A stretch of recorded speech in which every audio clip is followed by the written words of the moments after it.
Yes, yes, yes, yes, yes, yes, yes, yes, yes, yes, yes, yes, yes. Come on, let's go, people. We're going in the building. I'm ready. I'm not always here, people. I'm always with my crew. I'm right in the building. It's ready. Bishop also ready. Robbie, Saints is coming on this show. It's all about this final whistle. After 90 minutes, that's on Sunday. AFCON 2023. I tell you, I'm ready. Come on, people, smash the like on the video, subscribe to our channel, Yes, this is One ISTV. We are back again. The preview show for the AFCON final coming up on Sunday. It is what it is. I tell you, I'm not always here. I'm also with my crew. Yes. Are we ready to go? Robbie, talk to me. Are you ready? Robbie, you are live. What's Good going on, bro? good evening. I am fine. It's good to be here once again. And of course, I'm talking about our sports on RSTV. And I tell you, we are at the business end of the tournament. For me, arguably the best African Cup of Nations competition that we have seen. Because this has not gone according to script. Teams have been impressive. The officials, most especially, everybody has been talking about the teams, but I think the officials have been spot on with the use of the VAR. There has not been a single controversy coming the way of the referees, unlike what we see in the English Premier League or even in some top leagues in Europe. But most especially in the English Premier League, for the referees, they go to the VAR, they check it in less than 2 minutes, and they have the right decision for everybody concerned, the spectators, the teams, and of course, this is just, like I said, arguably one of the best tournaments so far. For Ivory Coast, I am so sure that they cannot believe their eyes because at the point in time, they are almost knocked out of the tournament. But here we are in the finals on Sunday, Nigeria against Ivory Coast. Well, may the best team win. That is my own introduction into the program this evening. All right, massive, bro. We are ready. I'm telling you, I can't wait till Sunday, man. Let's get this thing straight. Please smash the like on the video, subscribe to our channel. This is how we roll. This is how I do our vibes. You can't find it anywhere. This one is different. So that being said, let me welcome this man all the way from Canada. I tell you, he told me he's ready. Bishop, you are live. What's going on, bro? Hey. I think your system is freezing at that end. Please fix it up. Jump in, jump out. Margaret, talk to me. Are you ready? Yes, you are live. Hello, Mr. Robbie. You just said there's not been any controversy. A quick reminder. I saw one particular post about the ref that officiated the match between Senegal and Cote d'Ivoire. He was dismissed. In fact, he's not going to officiate any other, even the finals. No other AFCON match because he was supposed to send Sadio Mane. He was supposed to give Sadio Mane a red card, but instead give him a yellow card. And then Cote d'Ivoire there was supposed to be a penalty against Cote d'Ivoire, but he did not give. Was that not a controversy? Well, I think we'll talk about that later. Good evening, good evening, everyone. It's good to be back here again. You know, we have the nice vibe. Yes. Bishop, you're coming on again, bro. What's going on? What happened there? Yeah. So sorry, I think the network, I think my system just went freeze. Good to be here. Good to see you guys. So Robbie was saying about the controversy. Yeah, there's maybe 10% controversy, and it's still a passing mark compared to what I've been working in. It's overpassed for me. It's at A+. The referee has been top of their game, but there have been some mistakes. Thank you very much. Thank you very much, Jerry. I'm telling you, we'll be talking about referee every day. But thank God the Africans showed up, and I think most of the referees in the EPL should learn from this. That's been one of the best refereeing of the competition. And the Asian Cup also is going to be the final tomorrow. Jordan, Qatar, 9 a.m. Canada time. It's going to be tough, and I know South Korea is going to go out. I know these are not going out like the script writer have written it. So Nigeria, Cote d'Ivoire. Will Cote d'Ivoire revenge from the match? I don't think so. I think Nigeria will win this. All right. That being said, well, fantastic. We are good to go from our studio. We'll be going live on Sunday. That's watch along. It's going to be a massive one. I can't wait till Sunday. I'm preparing every slide, everything, getting ready from this end. And also, please, if you're watching us anywhere you're watching us from, please subscribe to our channel. Subscribe, share the video. This is absolutely different. This can make us blow, this is absolutely different podcast ever. And I can tell you, I've scratched through everywhere. I can't find it. All right. Let's do this once again. We're talking about the final tonight. It's going to be massive.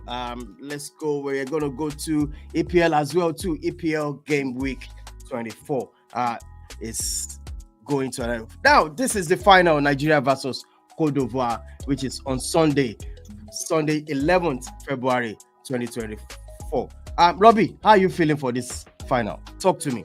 This final. I am feeling very good, as every Nigerian should at this point in time, because the last time Nigeria got to the finals was 10 years ago. It was 11 years ago. That was during the era of Stephen Keshi, the late Stephen Keshi. And of course, Nigeria went on to beat Burkina Faso in that finals. But for Sunday, I think every Nigerian are actually eager to see what the Super Eagles bring to the table. Going into this tournament, a lot of Nigerians criticized the team. I equally criticized the team because of what we thought or what we felt was not the best of talent that could have been called up to camp. But I don't know how this team did it. Maybe it was via magic, maybe it was via prayers. They have surpassed the expectations of a lot of Nigerians, and they've been able to more or less allow Nigerians forget the very unpleasant things happening in the country right now.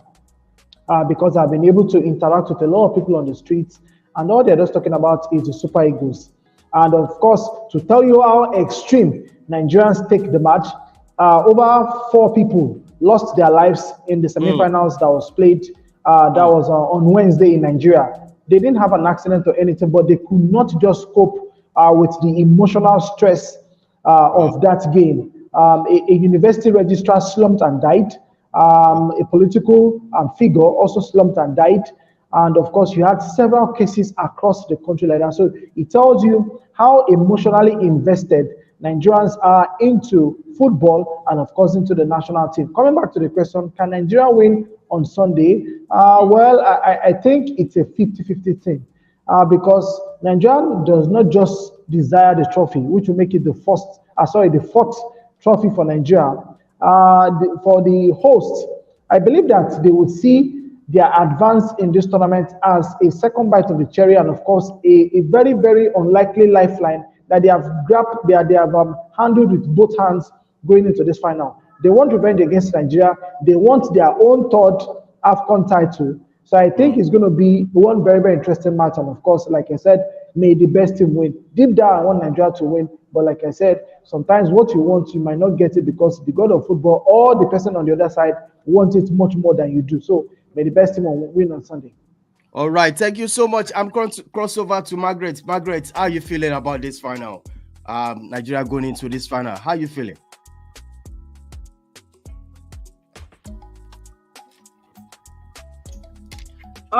First of all, I'm feeling very happy. Happy, and at the same time, I don't know how to put the other side, because I just like Robbie said, I was one of those who actually did not support these guys. Not because I am not in Nigeria, not because I felt the kind of, but when the way things were going, and then the list. So, there was a lot of people coming out to criticize the coach, which I was one of them.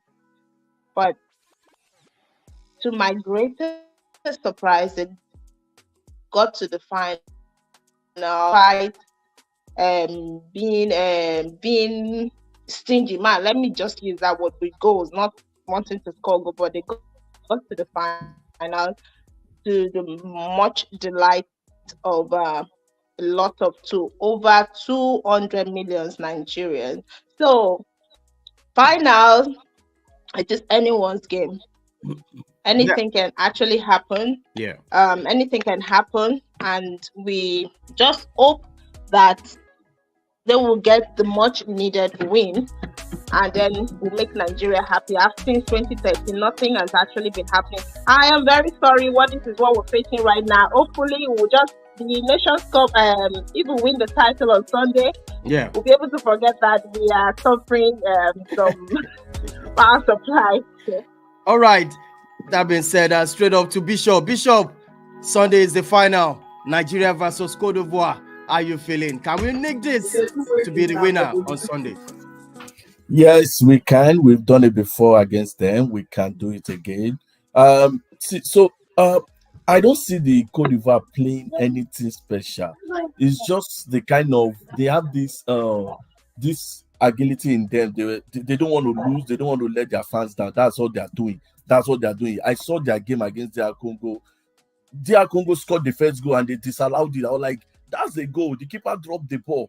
That's nobody's fault. He dropped the ball, but home advantage. So Nigeria is going to be playing against soft man the keeper did not drop the ball. Sorry, I am cutting you short. The keeper was in control of the ball, and the attacking player of Congo kicked the ball out of his hands. So the rules how can clear. he hold the ball? He dropped the ball. Everybody was struggling for the ball, and the guy kicked the ball. That was what happened. Check the replay of that video. His hands were on the ball already. Yes or no? They didn't drop the ball. That's what I'm saying. He dropped the ball, he caught the ball, and the guy kicked the ball. The rule gives the goalkeeper preferential treatment in the 6-yard box. It is as clear as that. The rule gives a goalkeeper protection in the 6-yard box. So that is his zone. Hence why he had that advantage. Did you watch Everton Spurs last week? Well, I didn't watch Everton Spurs last week. No, okay, I'll do that after the program. I'll do that. They were backing the keeper, holding the keeper down from moving, and that was how they scored both goals. Yeah, that's how you do. You pressurize the keeper. You don't just give him a time to come and punch the ball from you. Well, that's big. They are in third place. I'm not taking anything away from them. They did well, but against Nigeria is technically Nigeria was lucky in this last match, and they were very lucky because South Africa came for them. But the coach couldn't bring out a tactics to curb it. But thank God we went through penalty. Their keeper was overconfident that he's going to catch at least 2. Unfortunately, he cannot even catch 1 because the one that they lost, the one that I know finally lost, was just out. He didn't catch it. Meanwhile, one Bali was there saving all. There was no one that went and he saved both penalty. So that being said, it's going to be a tough match. The Drogba is going to be with the technical crew. Be on the bench. I don't care. But I'm believing if one of the Nigerian superstars, maybe Kanu or Kocha, if one of them can be in the technical side also, just for moral support, not for technical anything, just for moral support. That's what you are there for. Just give them the ginger. It's going to help them also. All right. Because they're going to be playing against the crowd. They're going to play against the Drogba. They're going to play against 11. They're going to be playing against the referee. So they should get ready for that. Yay! Yes. You are expecting the best. All right. I want to welcome Mark into the studio right now, all the way from Canada. Mark. Okay. Mark, talk to me. Thank you very much. It's been nice listening to all the other analysts, preview this game, and it's going to be interesting on Sunday that Nigeria will be playing Cote d'Ivoire. So I look at the game and I'm thinking, yes, what are the strengths of the two teams? For the host, Cote d'Ivoire, they are the host, so they have an entire nation behind them. They know the stadium very well. They've played there many times, so obviously they have that home advantage working for them. And the bustling and of their fans cheering them from the stands, and yes, that's going to work for them. Another thing they have is that they have the energy to play this kind of game, and you'll see that after they are lost to Nigeria, they put 1 and 2 together, and they've been doing fantastically when it comes to high pressing and also that energy, that strength, the stamina to play a final like this. For Nigeria, what works for Nigeria is our pedigree. The Cote d'Ivoire have only ever known one opponent in an AFCON final, and that is Ghana. 1992 and 2015, I think. We have played 5 opponents. We've played Cameroon 3 times, Algeria twice. We've played Zambia. We've played Burkina Faso. So we are better rounded in that aspect. Also, we have won 4 more matches. We've won 58 matches. They won 48. We've scored. We've conceded less goals. The next goal they concede will be their 149th. The next goal we'll concede will be our 90th. But hopefully we don't concede a goal on Sunday. But what I think Nigeria should do in a game like this is that man, Osimhen, Victor, the current CAF Footballer of the Year. Yeah. If there is ever any time we needed him, it is on Sunday. He has come very close to scoring. Sometimes he only scored one goal. He has won maybe one or two penalties, but he has had a lot of misses, and people are now disrespecting him. So this is an AFCON final. If there's any time he has to come good, it is on Sunday. We want to see him among the goals because scoring a goal or two will mean victory for Nigeria. And the midfield, they have to learn to use more of that wing and do accurate crosses into the box rather than just pressing through the middle alone. So they are going to come. It's going to be a high octane match, and they will come with Nigeria at full force. So we need a strong midfield that will be able to soak in that pressure and also not just go through the middle, but use the wings and throw accurate crosses into the box so that Ademola and probably Osimhen we put in we put the ball in the net. So we don't have to be intimidated by the fact that we are playing them in their backyard. Once we do what we are doing, and once they maintain that intensity that they've shown, starting from Cote d'Ivoire in the group stages, and especially against South Africa, then they will come good. Another thing they have to watch for is that the game against South Africa taught us a lesson. Nigeria thought that with the way they've been playing, they will steamroll South Africa. It wasn't so. For long spells in that match, Nigeria wasn't comfortable, and they let the South Africans play. So they need to retain the ball more and to dominate the game, come into it with full force to match them pace for pace. And if they cannot have that stamina, they need to hold the ball, because the less of the ball that Cote d'Ivoire see, the less likely they are to score. So with everything being good, we hope that the Super Eagles will win a fourth AFCON trophy on Sunday. Yeah. Thank you so much for that, Bishop. Looking at I want to ask a question, please. Okay.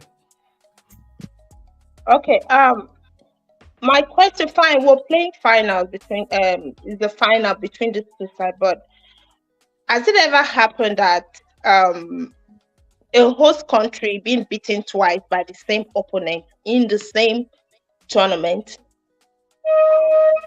So I don't know if Mark. I don't think I didn't come across that stat, because I love stats very much and I have looked at it. I didn't think that I come across that before. The only instance I can remember was 1990, and it was the other way around. We played Algeria in the group stages, they won 5-1, and we played them in the final again, they won 1-0. So it was the reverse. But if there is anything like that, it may be, but right now I'm not aware of it. For now, there's no such. For now, there's no such. I also checked during the course of the week. For now, there is no such stats available yet. Wow. Even not just in AFCON, but also in Europe. Not just in AFCON. No, for AFCON. No, for AFCON. So let's just stick to the AFCON yet. But for Europe, we will still definitely check about Europe. Yeah. All right, Bishop, looking at our tactics, I don't know whether... Okay, I lost Bishop there. All right, Robbie, looking at our tactics, I think we play 5-3-2. Is that the same approach you think the coach should still stick with? Or, but the last time, if you look at it, according to what Mark said, we were hands down during the game between South Africa. They dealt it us. Yes.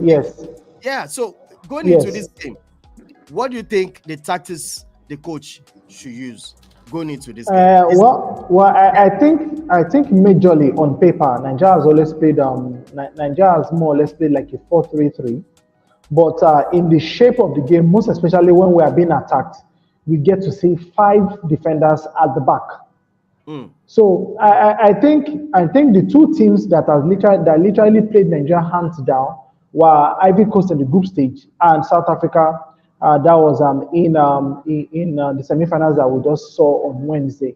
Every other team, Nigeria has been able to manage possession going into that game. And just like Mark rightly said in everything that he analyzed some minutes ago, for Nigeria, if we allow those pressure, if we allow those passes to come, there are some things that when the pressure comes too much at you, you might at a point in time lose concentration. You might at a point in time be scared into making a tackle, and that is just where the whole problem comes for the team.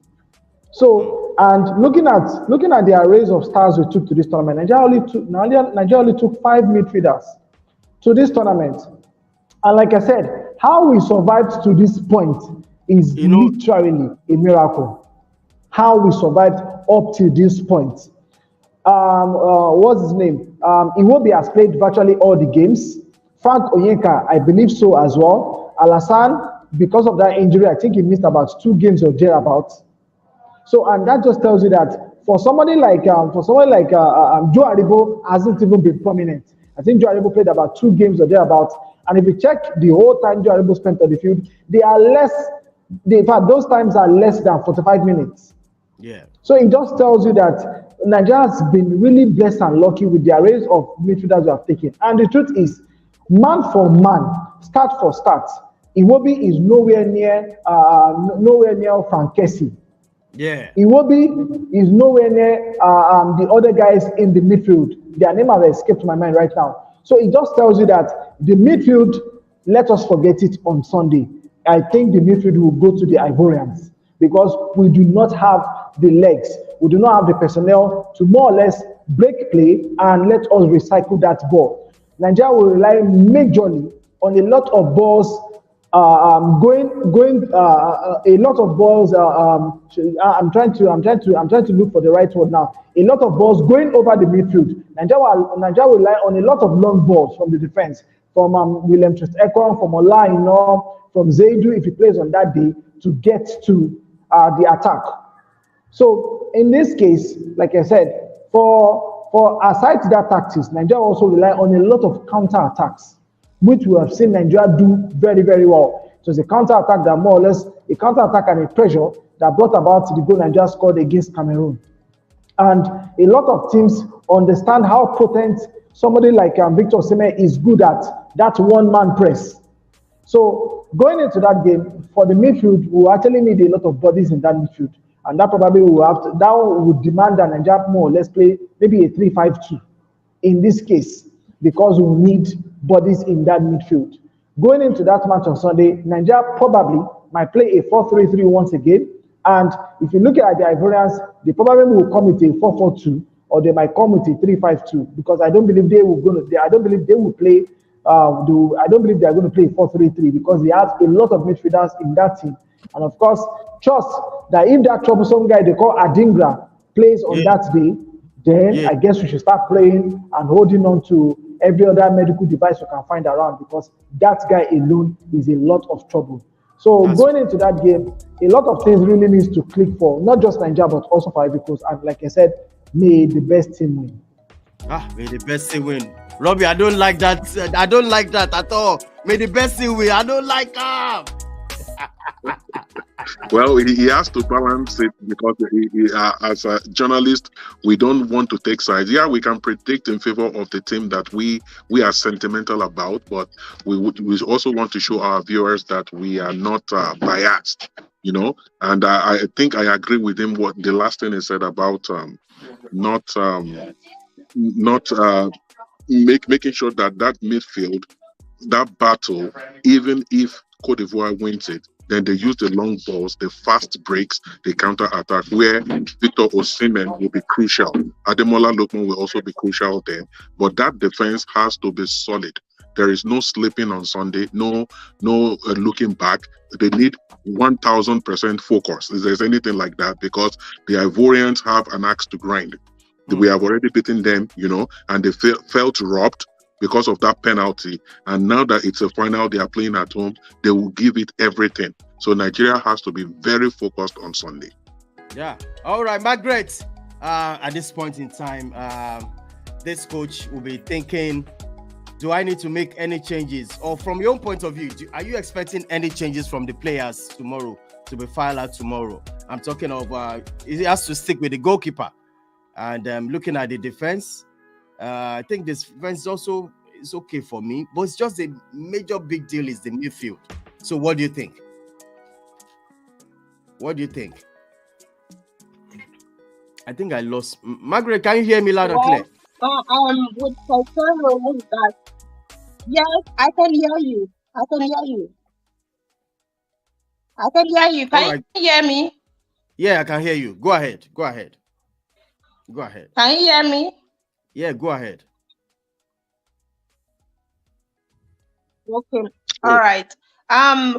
If we look at how Pesero has been, he has been operating from the beginning of this tournament up till the semi-finals. We've seen that he is not this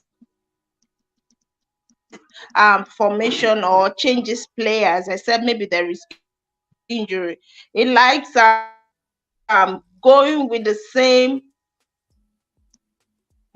line of we've seen from the from Tino. He has his own specific players that he feels that okay, they've been doing this thing from the beginning. Why do I have to change them? I don't think they. Oh my goodness. Your network is a little bit back and forth. Jump out. I can't hear you very well. Great.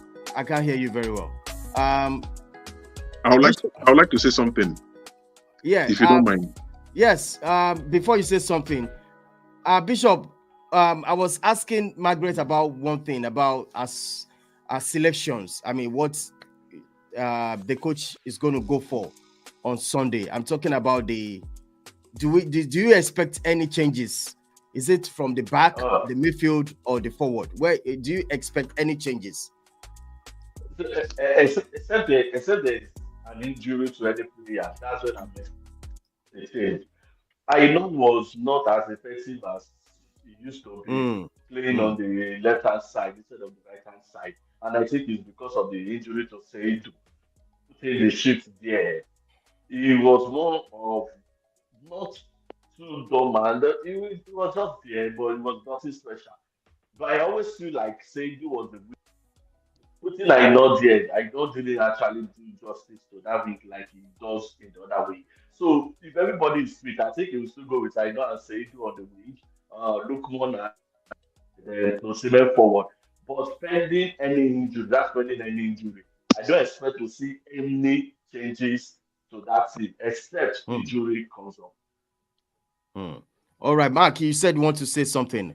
Yes, I wanted to say that I talked about Osimhen earlier, and then there are three other players that I would like to talk about. First, Stanley Nwabali. For me, if Nigeria wins this AFCON, he is my hero because we were talking about goalkeeping problems. Remember? Yeah. Before the competition, we were talking about the fact that we don't have safe hands between the sticks. And this man has come and he has really shown the stuff he's made of. And I give kudos to him for the work he has done so far. I hope that he is going to have a crowning glory on Sunday with his performances. He is going to be crucial for us. Like Bishop said, Ola has dropped 1 or 2 notches from what we saw him do at the beginning of this tournament. We need him to be at his best because building attack from that right flank will be crucial for us against Cote d'Ivoire, especially linking with the forward man on the right. So that's going to be key for us. We also need to talk about one man, for me especially, Moses Simon. Remember Moses Simon? The game against Angola, he had a game-defining moment where he was able to lose his marker and he went on that left flank and he produced the cross that was the winning goal of the tournament. We need performances like that on Sunday. And if he's able to replicate that move and he does well on that flank, then I think Nigeria will be home and dry. All right. Robbie, going into this game, I said we are talking about these player selections. Do you think the selections should still remain the same? I think the selections should remain the same. Only the left back position. Bright Osai Samuel played in that position But I think Zaidou Sanusi should come back into that position. Yes, a lot of Nigerians have been complaining about the guy, but let's also not forget that his defensive solidity is another asset for the team. Going forward, he sometimes loses track of what he's supposed to do. Sometimes he runs out of ideas. But I think we're going to need that defensive shape going forward. That is on Sunday. He played the first game or the first leg. That was against Ivory Coast when the competition started. So I think that is just more or less the only change for me. Then maybe later on in the game, we saw what Atere Murphy did against South Africa that got one of their players sent off. I think we're going to need his space again. That is in the dying stages of the game. Maybe somebody like Lukman could be subbed off for Terry Murphy to come, and of course join forces with Victor Osimhen to produce the good for us. Depending on what the result is at that time. If we're a goal or two goals up, beautiful. Let Terry Murphy come in. Let him come into the pitch. Let him give the Ivorians something to think about. If we're just trying to run down time and see of the game, he can also come in. He has good pace. Get the ball to him and Osimhen, let them run to the flanks and of course waste as much time as possible there. If it's possible, they can get one or two free kicks or fouls, the advantage of Nigeria. So I think for the coach generally, he should stick to the starting level, only for Zaidou Sanusi to come back, because I heard today that he's back in training. All right. Bishop, lastly, what kind of mentality should Nigeria go into this game? You remember we are playing the home team. They have everything to throw at us, every decision to go their way. What kind of mentality would you expect the Super Eagles to have going into this game? So that's why I said they need the confidence from them. They need the talk. So I think that's why Musa is there. So Musa should be able to give them that talk. They need to be determined. Go for the second balls is not in second balls. Any second ball you are winning it. If you are not winning the second ball, forget it. The referee is going against you. Soft foul is going against you. All those things are going against you. So you need to win the second balls. Your control should be on point. There is no time for two controls. The referees will be just looking for a way to give those guys a penalty or a cheap yellow card or a red card to do. Control your ball at the first time. At any first opportunity, play the ball and don't complain. They might want to use this against them. In AFCON, we see the referee being lenient on when they complain, they don't dish out the yellow card, they don't dish out the cards. But for this final, they might change the tactics. So don't complain. Play your football. Play it as it comes. If the referee blows, don't change it. So why argue? Play on. Take your chances. And I'm going to talk about Osimhen here. He says Osimhen has come under a lot of criticism from people like me. Because in this competition is more than what I've seen a prolific striker should lose. This guy is losing. Like I just could the last match. He lost an header, that was clear goal. That's a clear goal. He lost it. And he's tall enough. I don't know why he can't continue to say that. Those kind of chances, and you're losing them. And again, for the coach, I know it's not going to change anything because I've seen this kind of pattern. But if you look at the 75 minutes and you see that the team made like 0-0, I would like him to do a redraw approach. There's what we call a redraw approach. Pack the boss if you need to pack the boss. All you need to do is to win the final. That's how competition. He doesn't care how they play. I just want to win the final. I want to bring the cup home. That's what concerns me. You can tell me I packed 11 players at the back. I packed the referee at the back. I am winning this final. That's all. So they should have that kind of mentality going into this game. All right. And also, do you think the first goal is very crucial for Nigeria to have the first goal? Very, very crucial. The goalkeeper should score the first goal. I don't see Nigeria coming back because they will play every antics. They will play anything to frustrate you. You can see what they did to the Congolese after they scored that goal. So the Congolese could not even get to their box 18 again. There was no way they could attack everywhere. And I know, yes, you might say those guys are inexperienced. I get it. You are right. But the Nigerians play. How many players do we have that have played in front of those kind of crowds before? Crowd, they just shout and confuse you in every way. So crucial goal, first goal is very crucial. That's what I'm saying. When your chances come, take them once, take them take your chances once. Take it. We don't have time to be missing clear-cut chances in this right now. All right, let's cross over. There is no second chance.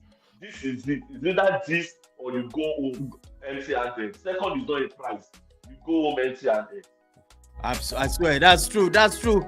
All that's been said to the final, we are crossing over to the English Premier League quickly. In fact, I'm not interested in this English Premier League.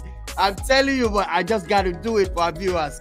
It is what it is. I am not interested in Manchester United playing on. It's just this focus on let's win this for Africa. All right, let's cross over. The issue of blue card in football. They said that I just read something about that. Robbie, they said blue card. Which one be blue card? What does it mean? With the potential introduction of the blue card, the card is majorly meant to caution players for dissent.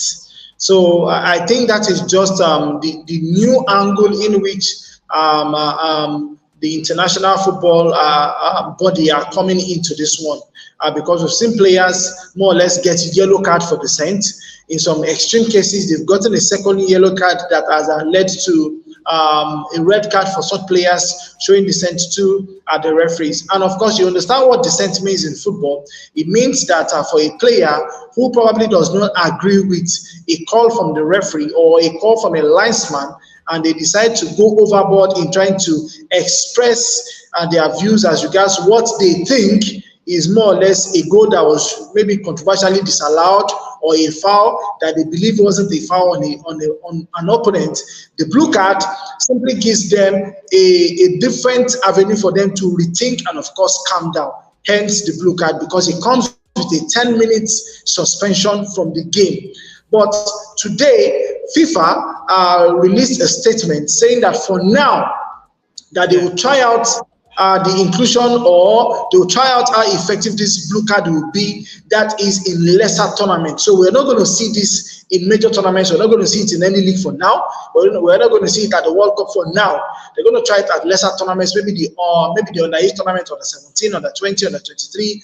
Possibly that is where we're going to see it. And for now, there's also not a date as regards when the blue card project will kick off, because there's been a lot of backlash since the announcement was made.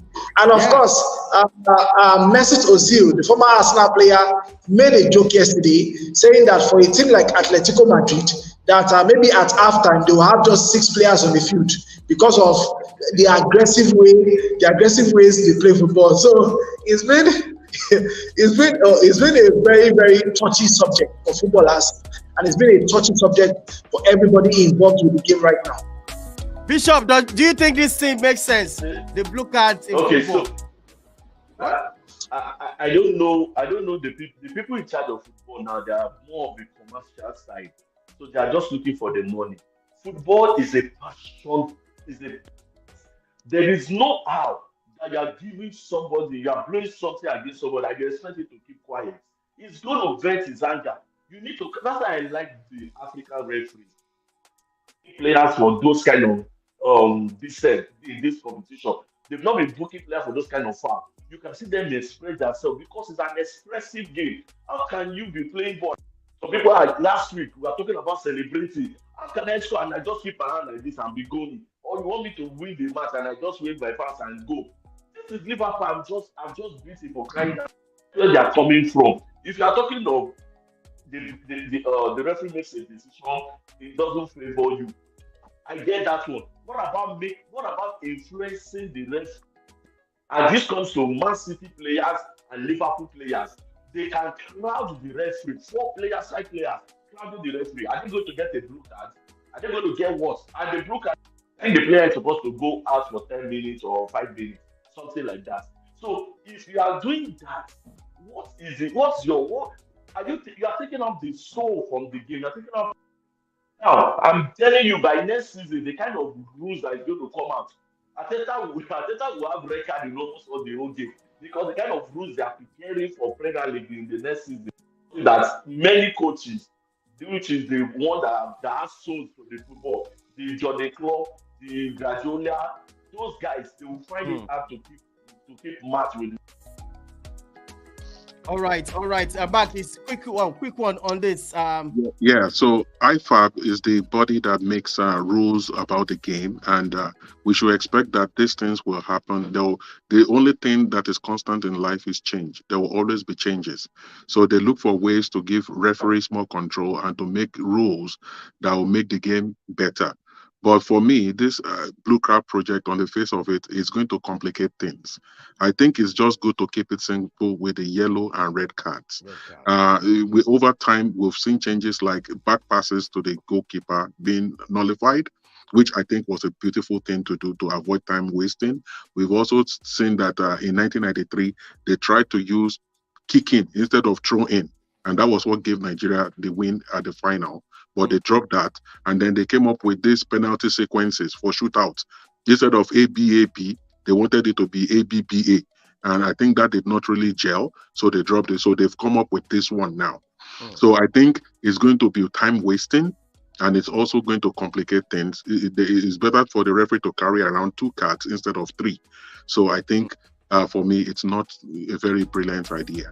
All right, let's cross over to the next fixtures for this weekend. Man City will be playing tomorrow versus Everton. Fulham will be welcoming Bournemouth. Liverpool welcome Burnley. While Sheffield United will be flying away to Luton, and also Spurs versus Brighton. Another fantastic cracking game on Saturday, Spurs versus Brighton. And also welcoming Wolves will be welcoming Brentford, and Nottingham Forest will be welcoming Newcastle. While on Sunday, it's going to be another cracking game all the way around on Sunday.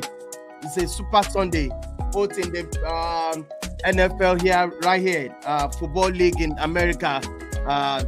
That's Super Bowl on Sunday, and also West Ham versus Arsenal, and then Aston Villa versus Manchester United. While on Monday, Crystal Palace will be welcoming Chelsea FC. So let's quickly go on. Let's just discuss what we got to discuss. This is the league table so far: 51 points. Liverpool, Arsenal back into the league again. I'm talking about the title race after beating Liverpool over the weekend.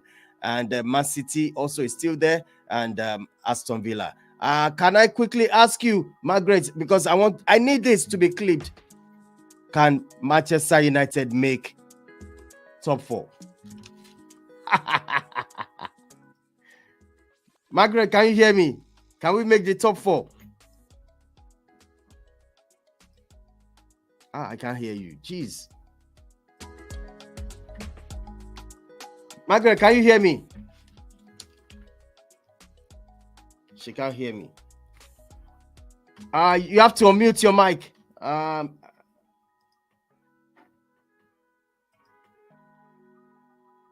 I know, I can't hear you, Margaret. Unmute your mic.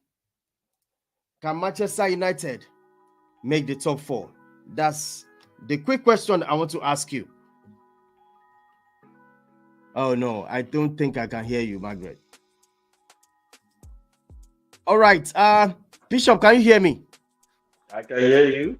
Yeah, talk to me. Can Manchester United make top 4? Look at this league table. Can we actually make top 4? I will. Yeah, so the only person you can. So realistically, Man U can still win the league based on the points calculation. Okay. But realistically, going with the team that are in front of them, who can Man U realistically overtake? Just 2 teams, Tottenham and Aston Villa. Between both of them, which do I think we can overtake amongst those 2? I think it's Aston Villa, and I'll give you good reasons why. In recent times, I've seen them do that. They beat Sheffield United 5-0 the last match they played. Before that match, they lost to Newcastle at Villa Park. Just yesterday or so, they lost to Chelsea in the FA big score line. What is happening is this: teams are already finding them out. They're trying to play the high line, and teams are finding them out. Man U is visiting them this weekend. Can get a win. That piles pressure on them. We all know that Villa is they're not going to win the league.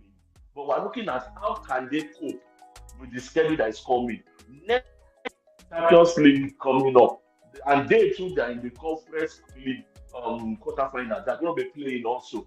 So all those things piling upon their players, can they really keep range in all fronts? They might want to drop in some competition, so they're out of the FA Cup, they're out of the Carling Cup, but they are saying the Conference League, okay, and they are going strong, and now they are going to be to challenge for top four, right? So I look at most of their matches. They still have to beat Liverpool. They still have to come play Arsenal at Emirates. They still have to come play City at Etihad, and those could win realistically. So I looked at the team above Man U. Man U can make top four because Aston Villa will not be able to cope, and they are going to fall off the path. All right, so let's quickly move on. I want you the match against Aston Villa. Margaret, can you hear me now? Yes, I can hear you. Yeah, I want you to talk about this game coming up on Sunday, which I don't really care about, but I care about the final of the AFCON. But we have to talk about Manchester United. But as a Manchester United fan, we are going all the way to Aston Villa. What are you expecting? What's your preview about this game? Can Manchester United beat Aston Villa? You know, Aston Villa are already in the mud for the past couple of weeks now. Game played over there. But can Manchester United pile up some pressure upon the Emery team? Well, I think you just have to care about United, because at the end of the day on Sunday, you care. I think it's going to be a double victory for you. Just have to. Well, for Aston Villa, I feel that I believe that sometimes there are some things that needs to come to an end, and we've seen a lot of changes in the Aston Villa side. The unbeaten has actually come to. They've altered. They've not really been the Aston Villa that we saw from the beginning of this season. They've not really been getting the point. You know, that conceding. You know, they actually had one of the. They were one of the team at the beginning of this season that were playing very well, scoring goals and getting points, especially at Villa Park. But I think those things have actually come to an end.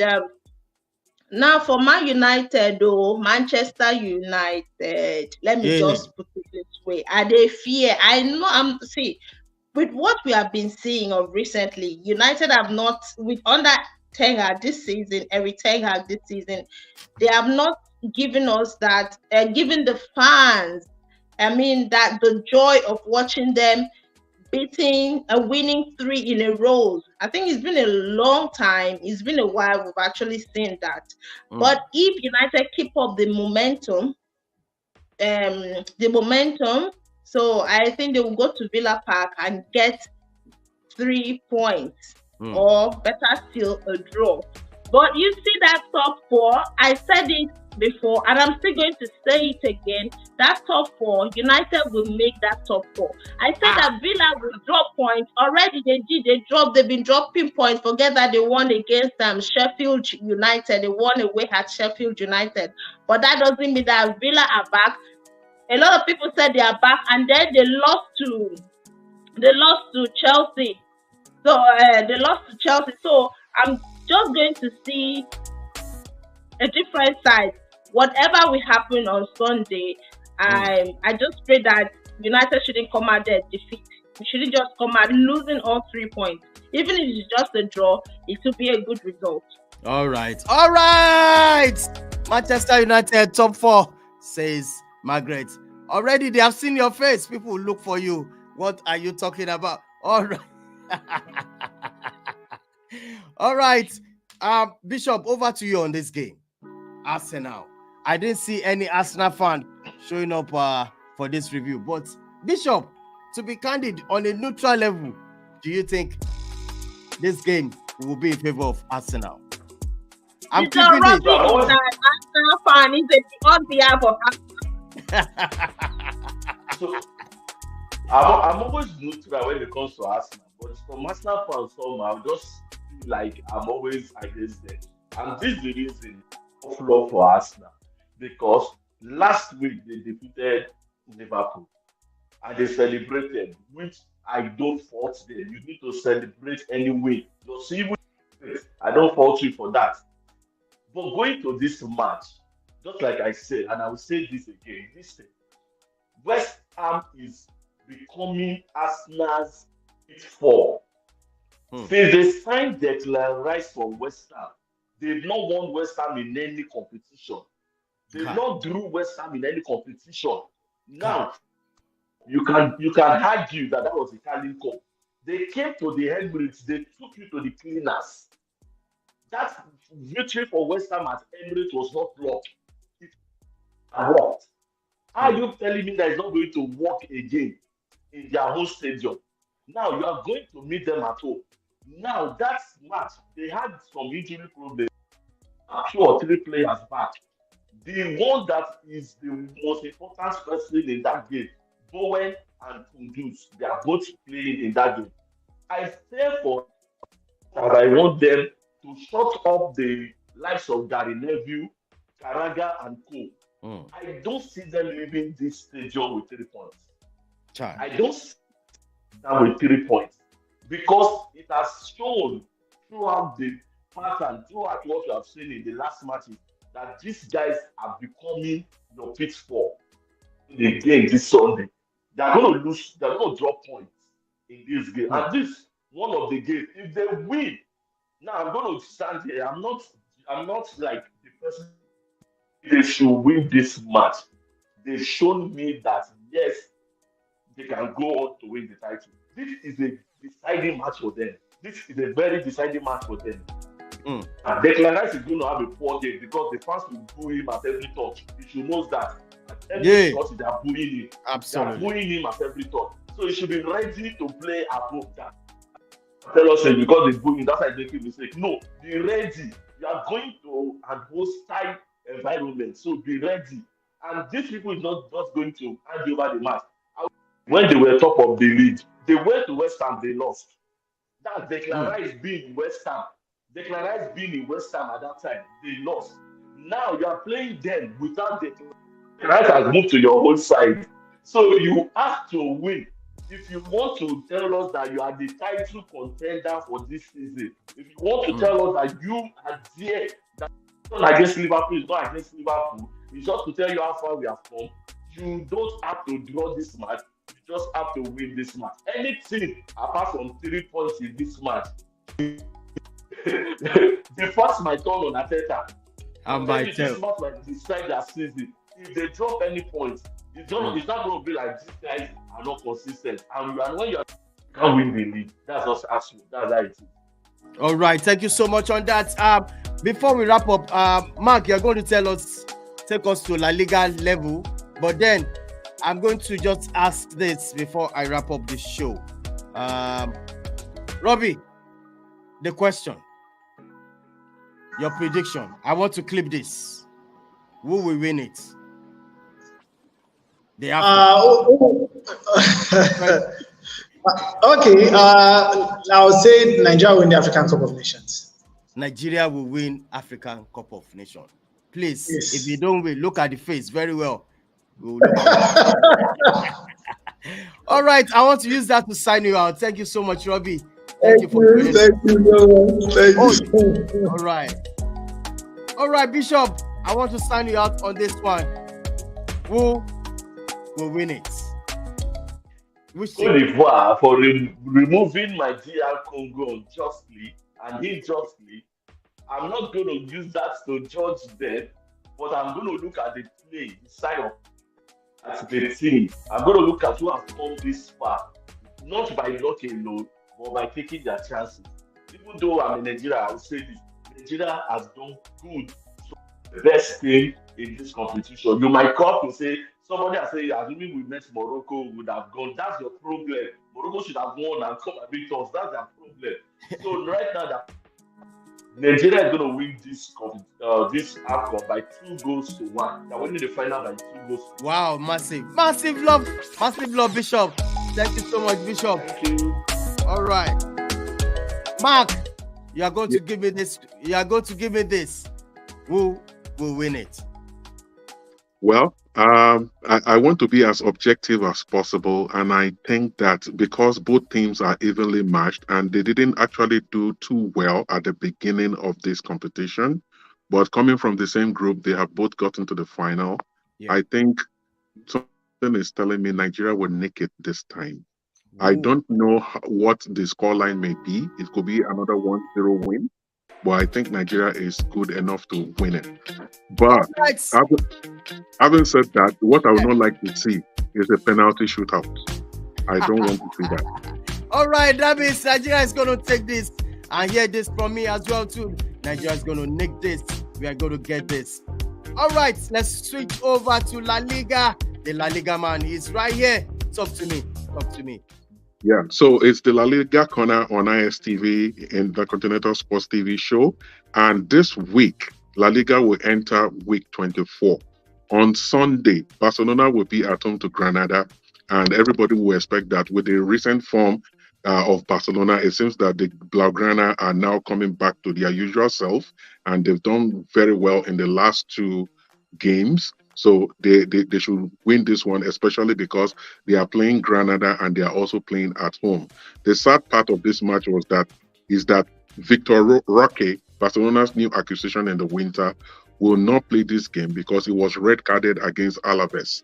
And Barcelona has tried twice to rescind that red card, but they have been unsuccessful, so it will not be there. But we hear that in training we have Rafinha and also Marc-Andre Ter Stegen and another player. Probably that will make up for what is lost in attack. Another game that will take place earlier before that Barcelona game on Sunday is the game between Sevilla and Atletico Madrid. That is also a balanced game, and Atletico Madrid will be coming into it on the back of their Copa del Rey exit during the week because they lost to Athletic Bilbao, and Athletic Bilbao has the second most Copa del Reys, but now Atletico Madrid are out of it. So I think they only have the Champions League and the league to fight for. But what this weekend is about is the match on Saturday, the day before. It is going to be between Real Madrid at home and guess who? Girona. So these are the two teams that are topping the table, and they are now coming head to head.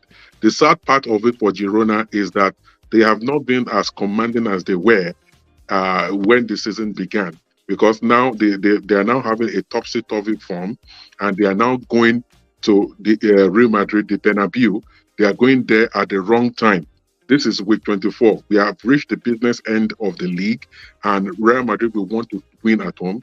Interestingly, the only game Girona has lost this season was against Real Madrid. They lost 3-0, even though I think Madrid had a red card.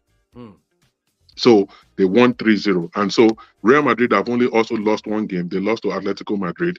Barcelona fans will be hoping that this game will end in a draw, because right now Real Madrid are on 58 points. Girona are on 56. If they both draw, Madrid will go to 59. Girona will go to 57. Barcelona is on 50 points. If they can beat Granada, they'll come to 53 points, which means they'll be within 4 points of Girona in second and 6 points of Real Madrid in first. So all in all, it's going to be a beautiful weekend, and we'll come back on Monday to see how it all panned out. All right, thank you so much, Mark. I'm going to sign you out. So right now, thanks for joining us on this show. You're welcome. Thank you very much. All right, viewers. Anywhere you're watching from, please smash the like on the video. This is how far we can go tonight. I assure you, we're going to do a watch-along match between Nigeria versus Cote d'Ivoire. The final of AFCON. It's going to be loud. And please smash the like on the video, subscribe to our channel, and let's make it count. On the same time on Monday, pardon me, it's going to be on Sunday. The match coming up, that's the AFCON. So I want to say bye for now.